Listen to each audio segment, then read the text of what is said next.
to see the teddy bears are here to play. If you don't come play with us, then we will kill you. In all the small towns you see in movies and books, the people always say that bad things never happen in their town, that they know the people in their town and know they would never do anything bad. But here, nothing but weird and bad stuff seems to happen. There have been countless murders, kidnappings, vandalisms, all of which are completely unexplainable. The abnormal is normal for this town. I'm Detective Eining, and this is the story about my town and the weirdest thing to ever happen here. Bloomsblood, that's the name of my town. You probably never heard of us. That's because it doesn't exist anymore. Then how am I here? Well, when a ghost has unfinished business, it tends to come back. May 22nd, 1985. That's the day that started it all. 2 kids went missing from 2 different areas of town. Now usually, a kid going missing isn't something strange, especially in my town. But 2 kids, at the exact same time, at 2 different locations, that was enough for me to decide to start looking for them, even though it hadn't officially been 24 hours.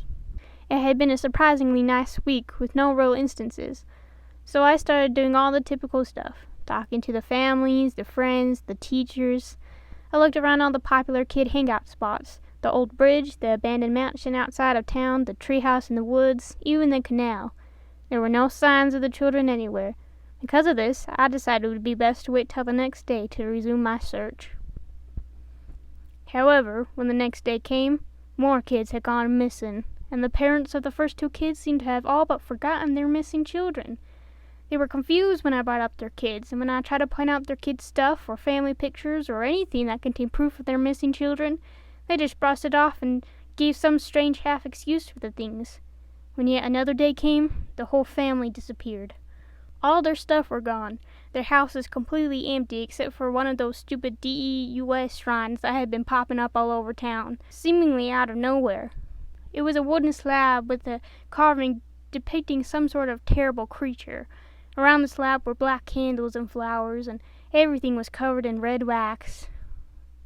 By the next week, more kids had gone missing, and more families disappeared, leaving no trace behind in their homes except for those awful shrines. Our town was small, and I knew that in just a couple more weeks there would be no one left in the town except for me and the old lonely librarian. I had to do something, but there was nothing for me to do. I looked everywhere, called every person I could, investigated every person I could, but there was no hope. There was no evidence, no trail to follow. That was until one night, when I was working late in the office, and I got a call. Hello? Detective Niding's office.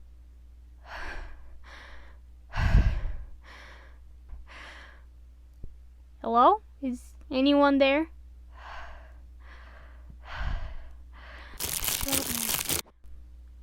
Hello? What did you say? They're in the forest, by the old bridge. What? Who is this? Who's in the forest?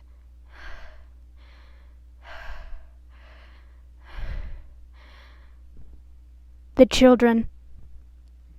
I'll be honest, I was freaked out, but it was the only lead I had, and even though it was late and already dark out, I grabbed my flashlight and headed out to the forest. The old bridge that led across the old canal is one of the most popular places for kids to hang out at. Maybe the call just meant there were some ruffians messing around back there. But when I got to the bridge, there were no signs of anyone being back there. I looked in the canal, under the bridge, nothing.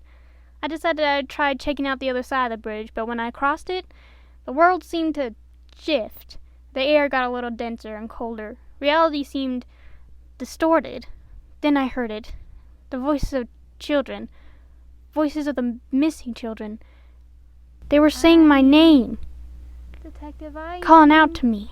They seemed to be in the trees, the ground, the very air around me. They were teasing me, mocking me, asking why I couldn't find them. Why didn't I save them? And that's when I saw it. A terrible creature, slithering up from the bushes, 9 feet tall, grotesque, demented, so horrific and unholy the devil himself shuddered at the sight of it. and its body were the morphed and disfigured faces of the missing children, their eyes hollow and black and bloody. The jaws slapped open. Their voices continued to taunt me as the beast loomed closer. Aining! And then I woke up in the middle of town, but it seemed like a lot of time had passed. All the lawns were overgrown, and the trees and bushes had taken over the houses, and it was empty and lonely. I knew I was dead, and I was a ghost. I had come back for unfinished business. But I didn't come back to just tell my story, no. I came back because I felt those children. I need to make it up to them. I vowed to always and forever protect the children of this world. I'll prove I'm worthy, that I can be trusted. The beast showed me how to move to different realms that are much safer than here. I can take the children there, where they'll be safe. If you're a parent, you must understand I do this to protect your children. Whenever they talk of an imaginary friend come to make them safe, when they disappear without a trace, it's me. I've come to take them somewhere safe. And if you're a child yourself, you needn't fear. I'll come for you soon. Hide, hide, hide, hide, hide, hide, hide, hide.